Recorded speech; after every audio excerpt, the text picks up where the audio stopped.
I was personally so impressed by your 5 year sobriety date accomplishment. I think that's a huge, huge deal. I didn't know one sober person when I got sober. Oh my God.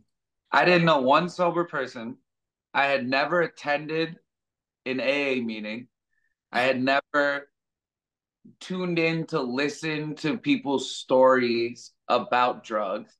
I had tried to let's use the term like clean up at other points in my life. There were other points in my life where I was clearly headed in the wrong direction.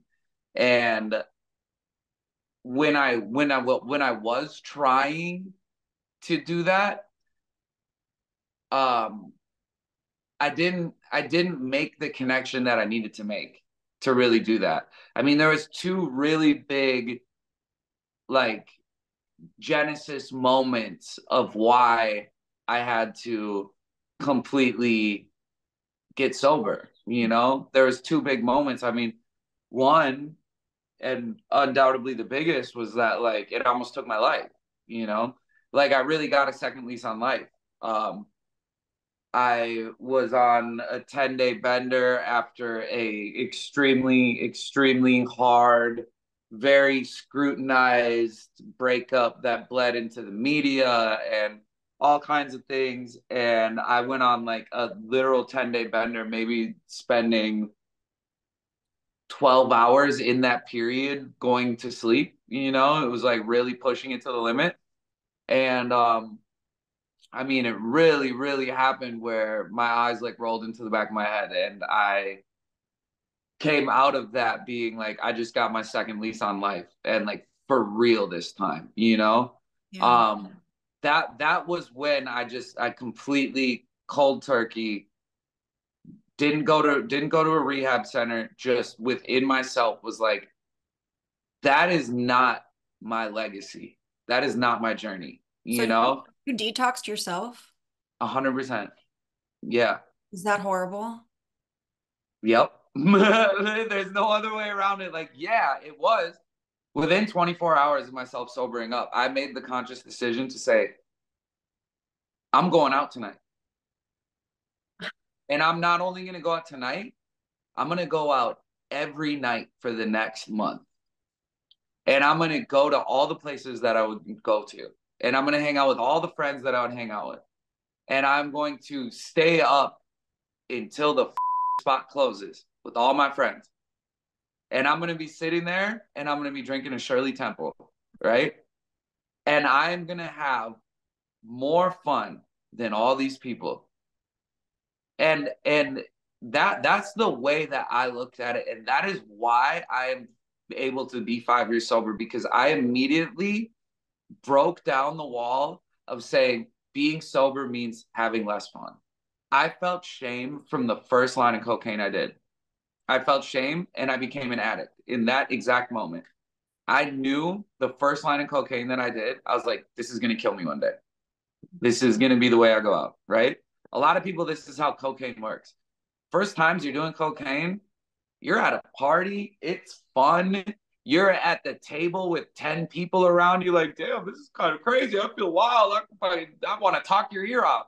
And it very quickly turns into you hiding in the bathroom by yourself, doing it and walking out and being like, I didn't do cocaine just now. Right? It's got that real layer of darkness beyond it that, like, all of a sudden you're hiding it from people and it's not a party drug. It's like a dark secret. Do you mind if I ask, like, was cocaine your downfall? Yeah. Oh yeah. Yeah. Yeah. Yeah. Yeah. I was doing an 8 ball. Every 2 days I would do an 8 ball, and every 2 days I'd get a new one. You know? Do you have any, like, to your knowledge, like, have you been to a doctor? Do you know if you have any, like, damage done to you? Well, beyond a completely deviated septum and being like months away from putting a hole in my nose, which would have gone to my brain, which could have killed me just that way.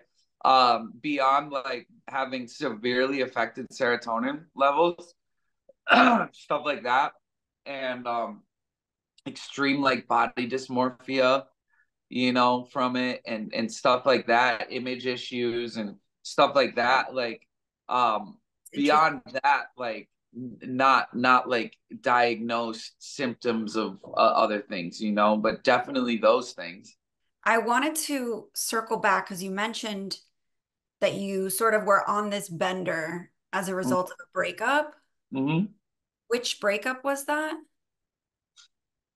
It was with a girl named Bella Thorne. I actually like I have conversations about this sometimes, and because of this breakup that bled into the media and was so tumultuous and world-shattering for me. And I look back at it and I'm like so grateful because that was the impetus of me getting sober. And What I a am like, big deal was yo, that? I haven't seen her in a long time, but if I did see her, I would just be like, I'm so grateful for everything that happened in that time. And like, I have nothing, nothing but good thoughts in my head about us and what we went through and all that. And I'm so grateful that everything played out the way it is because I'm 5 years sober because of that. So that's kind of like a big heartbreak that kind of made you spiral. So how do you handle heartbreak in sobriety? I know I can't be a fan of drugs. If I'm going to do drugs or I can't be a fan of alcohol, I'm going to be a professional. I'm going to be a professional drug addict and a professional alcoholic. There is no, I'm just a fan. I'll do it on Friday. It's like, I'm gone.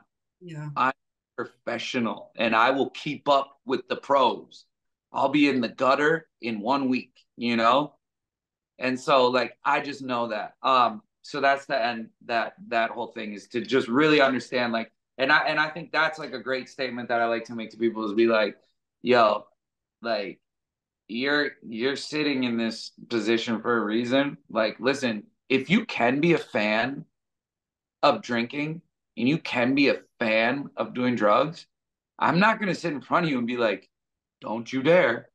Like, absolutely not. My best friends drink. My best friends do drugs. Like, I'm not sitting here being like, God, I just am so disappointed in you. I'm like, good for you. You can be a fan of that. And if you do to go down the route of like, I'm a pro at this, I'm gonna be like, come on, I'm here for you, you know?